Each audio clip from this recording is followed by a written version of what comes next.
Olá pessoal, sejam muito bem-vindos ao Cine ABC Metrópole, esse cantinho onde a cidade tenta fazer o cinema se explicar e o cinema tenta fazer a cidade parar por 2 segundos para enxergar sem o filtro com maquiagem. E por aqui a gente pega o barulho da rua, encosta na tela só para ver se tudo vira história com um pé e uma cabeça cortada. Ou apenas um sustinho muito bem editado com um jumpscare para fazer o serviço que o roteiro não quis. Então vamos respirar bem fundo, porque hoje a Máscara já vem com um histórico escolar completo. Isso é porque o assunto é o filme Pânico 7. Sim, o mesmo em que o telefone toca, você atende e já sabe que fez merda.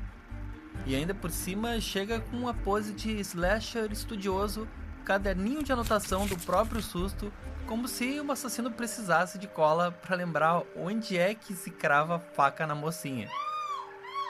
Só que eu já vou te avisar desde já, esse filme não chega só como um capítulo novo, ele chega como operação de sobrevivência da franquia, visto que ele acabou tendo que mudar de eixo, mudar de elenco, alterar todo um planejamento, e no fim, voltou para o lugar onde todo mundo se sente mais seguro, Sidney Prescott. E até rolou aquele papo de embargo de críticos segurado em cima da hora com medo das reações imediatas da galera especializada. Sites como Rotten Tomatoes e o IMDb, no dia e data da gravação desse programa, apareciam com um total de 0 reviews. É sim, zerado. O que diz muito sobre a janela e quase nada sobre o que realmente deveria importar: a qualidade. E nessa do importa, não importa, o que de fato nos interessa por aqui é outra coisa: o filme, e que de forma ele entrega isso pra gente. Mas tudo isso a gente já vai descobrir e eu te conto por aqui. Então te assenta nessa poltrona que não para de ranger e confere aí se o telefone tá mesmo no silencioso. E finalmente, vamos abrir essa tela. This is it. Can't believe we're staying at the Psycho Killer B&B.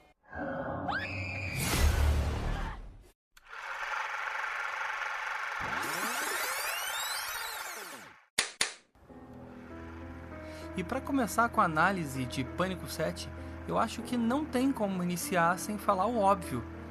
É legal demais ter de volta uma das maiores Final Girls dos anos 90 e uma das melhores do gênero também. A Sidney Prescott é aquele tipo de personagem que não volta só para aparecer. Ela volta e a sala muda. Bom, e dito isso, não há muito o que trazer de realmente fantástico em uma franquia que em vários momentos parece já não ter mais para onde ir. E o filme já abre escancarando uma ideia bastante enraizada na série de filmes: a metalinguagem. Só que aqui ela traz sim uma boa ideia, mas que rouba tempo de tela como quem rouba carteira em estação lotada. A cena dura um tempo eterno e não nos leva para lugar nenhum. E veja bem, o próprio Wes Craven já fazia esse tipo de dobradinha com a realidade há muito tempo quando retornou à saga do Freddy Krueger em O Último Pesadelo. Ele também brincou com essa mesma lógica, subvertendo a ideia de realidade e ficção, e que, na minha opinião, ficou muito bem feito. E na época, ele o fez porque não tinha mão para costurar do jeito que dava. Desse modo, ele trouxe novo fôlego para a franquia e soube muito bem a hora de parar. Mas aqui fica a tal faísca da ideia que acaba ganhando uma sobrevida dentro da franquia Pânico. Só que dessa vez, sem virar incêndio. Mas aí você soma tudo o que aconteceu fora da tela, porque Pânico é um filme que chega carregado de bastidor nas costas. A série de polêmicas envolvendo Melissa Barrera e Jenna Ortega virou parte do corpo do projeto. Após uma postagem pró-Palestina de Melissa, ela é demitida, e com a colega fora do longa, Ortega se demite em solidariedade.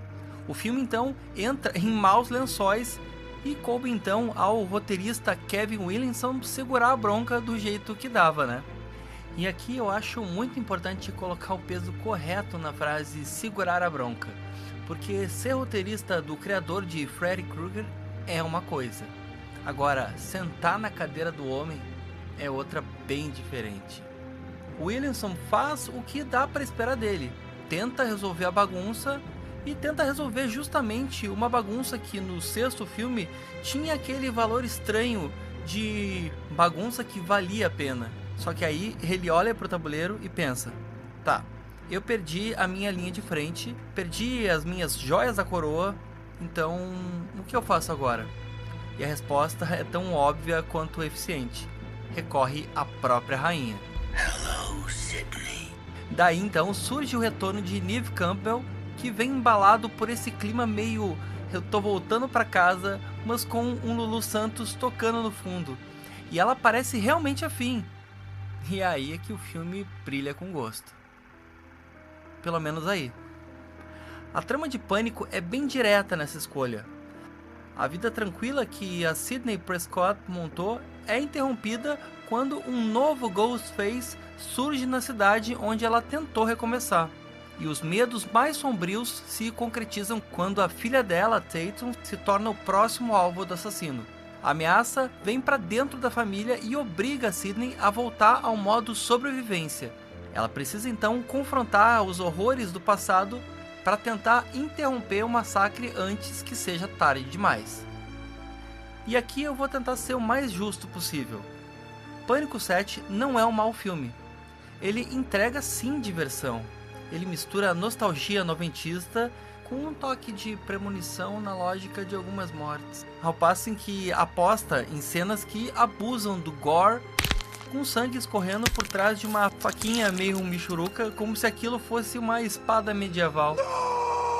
E tem sim ecos de Agatha Christie, sobretudo de O Assassinato no Expresso Oriente. E justamente nessa vontade de transformar o mistério numa sala fechada, com suspeitos e máscara caindo no final. Dizer que eu não me diverti seria uma mentira tão convincente quanto dizer que vilão do passado sempre retorna dos mortos. Só que a ideia mingua no morno, e o morno, como sempre, ferra com tudo. A chuva de deepfakes aqui faz bem menos do que a minha expectativa acha que as eleições no Brasil ainda vão fazer. É preciso que a gente se lembre que vai ter uma eleição. Mas dá pra entender o que o filme quis passar pra gente. Um tributo em forma de abraço nostálgico para essa franquia. E em certa medida ele não vai mal não, mas é uma pena que o fio da lâmina acabou sendo afiado demais pro próprio roteirista, que perde a mão e perde não só a mão, perde os membros antes de conseguir transformar o terceiro ato numa queda de máscaras que sustente o peso do filme que ele construiu. Porque é justamente nesse momento onde bate a fragilidade da trama. O roteiro é sim muito medíocre. O texto do Williamson parece ter medo de se arriscar e prefere jogar no modo easy. E isso aparece nas motivações sem pé nem cabeça ou com o pé e a cabeça partidos ao meio. O Ghostface desse sétimo filme precisa de um punhado de elementos nostálgicos para se manter vivo. Mas no terceiro ato, quando normalmente as máscaras caem e a coisa deveria virar uma sentença, ele revela o próprio Avatar meio atrapalhado, que acaba tropeçando nas próprias pernas e, claro, né, ele cai. E lógico, o pano nesse não cai jamais para nossa querida Poirot. A Sidney Prescott nem se aposentou e nem entregou o bastão por uma possível sucessora natural. E aí então fica a nossa pergunta. O que foi feito da Sidney Prescott além de tentar desesperadamente tapar um furo de uma trama que parece não ter sequer uma razão para existir, a não ser por uma coisa: culpa. E sim, eu vou apontar o dedo sem cerimônia alguma para você, ouvinte. E claro, por culpa de um dos assassinos que veste também uma máscara. Já te disse para tirar essa máscara. Mas sim, você não ouviu errado. Você é um dos culpados por uma das mais tristes mortes desse filme. Mas que morte é essa? Minha resposta? A do próprio anunciado. E se tu ainda não entendeu, deixa que eu vou te explicar. A bem da verdade, a responsável direta por tudo isso chama-se nostalgia. Não me diga. Ela mesma. E pensa comigo, quem são os maiores financiadores dela? Somos nós mesmos. A gente sempre quer ver essas figuras que a gente tanto ama, meio que a qualquer custo. Pois bem, a qualquer preço, tá aí. Uma Sidney que ganhou um cheque bem gordo para salvar um filme que todo mundo podia desconfiar que iria sucumbir. E isso quer dizer que a franquia foi enterrada? Não, jamais. O filme acena com clareza que o tiro sempre deve ser na cabeça. E aqui não foi esse o caso.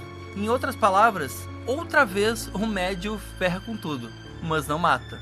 E por que não morreu de fato? Essa é bem fácil. E por que não dizer... É elementar, meu caro ouvinte. Mas, fundamentalmente, por uma única razão. A gente não celebra a missa do 7º filme em velório com pipoca e sangue por causa dela. Alguém adivinha? Eu digo, a nostalgia. Até porque, invariavelmente, nós seremos levados por ela, direta ou indiretamente, em facadas lentas para não ferir demais. O roteiro apela para o saudosismo até o último instante, sem sequer fazer questão de trazer algo novo pra gente. E no meio disso tudo, tava eu pensando, não, eu não me sinto tão mal assim vivendo mais uma vez essa nostalgia. Ou que atire a primeira pedra quem não passa mó tempão escolhendo o que assistir na locadora vermelha do que de fato vendo alguma coisa, até finalmente colocar Friends, ou alguma coisa que a gente repassa para ser ninado, como rede ou um berço bem quentinho, com manta de inverno em dia de chuva e frio. Sim, é ela operando de novo. Só que aqui a nostalgia opera com um facão brilhando no close com o som das garras do Wolverine. E olha só, ouvinte, não há problemas com a nostalgia, é bom dizer. A tragédia dessa nossa Troia, sem pedir presente grego e levando faca no calcanhar, é não se lembrar que ela tem dupla persona. De um lado tá com você e contra você ao mesmo tempo. E do outro, você nem sacou, mas ela é o veneno que te alimenta e a cura que te embala na tua dependência. Se tu consegue esquecer que o Ghostface por aqui é meio que uma coxa de retalhos sem propósito, com um plot meio sem graça e pouco tempo de tela no final, aí sim dá para se divertir com pipoca, snacks de queijo com refresco do líquido preto bem geladinho. Mas um alerta, não espere que o filme tenha aprendido com seus antecessores. Ele usa o que tem de pior no quesito vilão, e faz isso de um jeito que, se você assumir a galhofa, a experiência rola. Meio medíocre, é verdade, mas rola. E melhor ainda se tiver acompanhado de pipoca quente na manteiga. Você falou em pipoca. Então, gente, olha só. Com a expectativa bem ajustada, tu pode sim se divertir. Só não espere ver o Wes Craven retornando dos mortos. Até porque esse aí, coitado, só se revira. E quanto à genialidade da obra, a do grande Wes Craven, essa sim. Essa partiu com ele. Hello? Hello, Sydney. Did you miss me? All your friends died. He's dead. You need to make sure you shoot him in the head.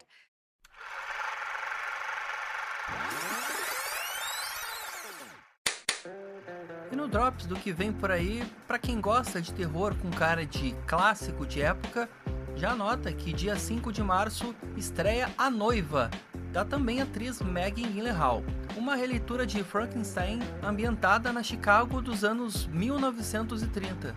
E se hoje tem grito no telefone, semana que vem é arrepio de luva e veludo com cara de tragédia muito bem vestida. E no mesmo dia 5, também pinta o filme Push, No Limite do Medo. Um terror de 89 minutos, que me parece mais aquele tipo em que a gente sabe que é ruim, aí de início parece ser bom. E ele não é bom.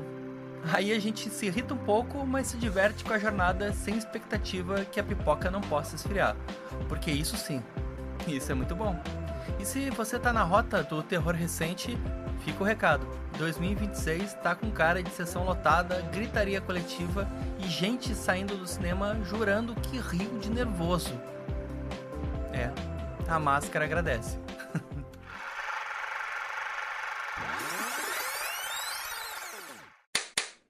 E agora vem aquele meu momento favorito do programa, justamente por ele ser exatamente como um bom slasher tem que ser. Parece que eu tenho controle, mas isso até o papelzinho provar que eu não mando em nada. E é claro que eu tô falando do nosso sorteio da desordem organizada.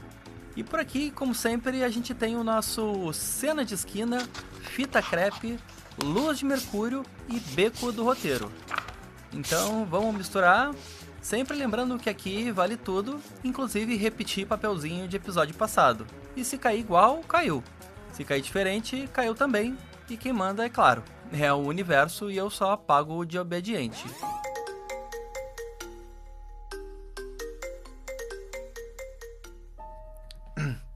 Alô? Oi, Alex. Agora eu não posso falar. Eu tô gravando podcast. Tá bom. Tá bom. Depois a gente fala então. Beleza? Tá bom. Tchau. Vamos tentar retomar aqui. Nossa, de novo. Ah não, deve ser cobrança. Oi, gente, eu não posso falar agora. Oi, João Pedro. Qual é o seu filme de terror favorito? Hã? Como assim? Que isso? Estava com saudade. Sabe quem tá falando? Foi trote. Essa gente inventa cada coisa. E o nosso quadro sorteado... Pera aí, que eu vou ver... tem uns papeizinhos aqui meio rasgados. Eu acho que é beco de mercúrio em fita de esquina. Pera aí, como assim? Você vai morrer. Tá bom, é o beco do roteiro, eu acho. E hoje a gente vai na parte onde o filme se denuncia sem querer. O beco do roteiro em Pânico 7 é essa sensação de que filme tem que voltar pro porto no meio da tempestade. Isso porque a produção acabou virando notícia, o elenco virou manchete, e aí a franquia escolheu o caminho mais lógico: puxar tudo de volta para Sidney Prescott e reconstruir o corpo inteiro do filme em torno dela. Isso até pode ser visto como uma força, e muitas vezes até é, mas também pode virar um freio de mão narrativo. E aqui a franquia fica tão preocupada em se manter de pé que perde a maldade e o deboche afiado. Além do eu tô rindo de você enquanto te assusto, sabe? E Pânico, quando vira certinho demais, ele acaba virando um manual. E manual é o oposto da faca na carne que a gente tanto queria ver.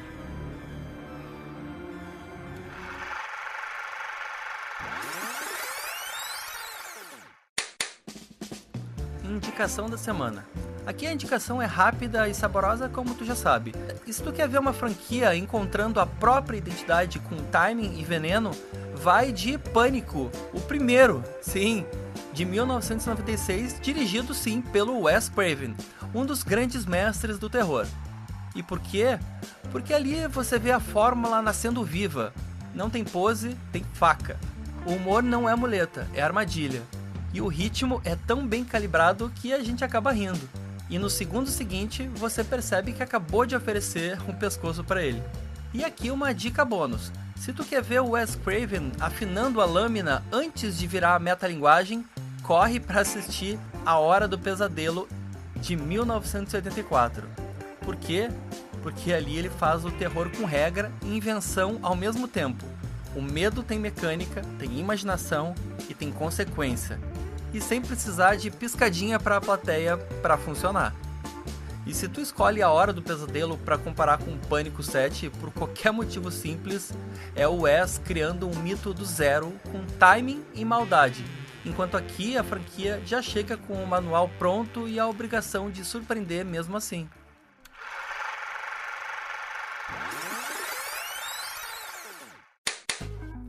No fim, Pânico 7 é um bicho curioso. Ele tem a energia de uma franquia que sabe fazer os set pieces, sabe brincar com expectativa e sabe também entregar um telefonema que dá raiva e dá prazer ao mesmo tempo. Mas infelizmente ele também carrega a marca de uma produção que teve que se reorganizar no meio do caminho.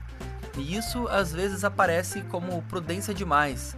E Pânico não nasceu para ser prudente. E se tu vai pelo evento, já sai alimentado. Se vai pelo veneno puro, percebe de cara onde ele foi domesticado. E o que nesse caso não deu em boa coisa não. E agora eu quero saber de você. Se esse retorno da Sidney Prescott seria tipo um retorno às raízes ou se tá mais para um de volta por segurança. Algo como apostar no seguro, sabe? E mais uma coisa, dos quadros que tu já conhece por aqui, o Cena de Esquina, Fita Crepe, Luz de Mercúrio ou Beco do Roteiro, qual que você acha que merece virar fixo por aqui? Mas ó, se ninguém comentar, eu vou escolher sozinho e talvez eu deixe até o editor me ajudar. E aí, pode ser? Com a mesma calma de quem já sacou que ligação importante não só aparece no identificador de chamadas do telefone. Ela vem desde o toque do telefone, sem fazer cena, só insistindo na quebra do silêncio, sem se importar se você tá pronto para atender ou só fingindo que não ouviu. Então segue o Cine ABC Metrópole antes de o telefone tocar.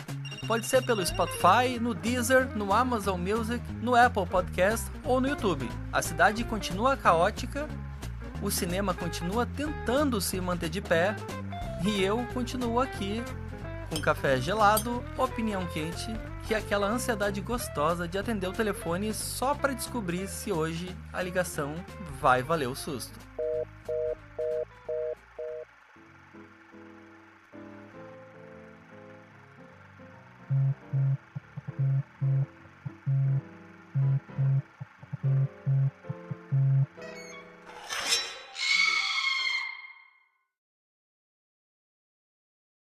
Esse podcast é uma produção do portal ABC do ABC. Apresentação e roteiro João Pedro Melo. Edição Rodrigo Rodrigues. Direção de conteúdo Tiago Quirino. Direção geral Alex Faria.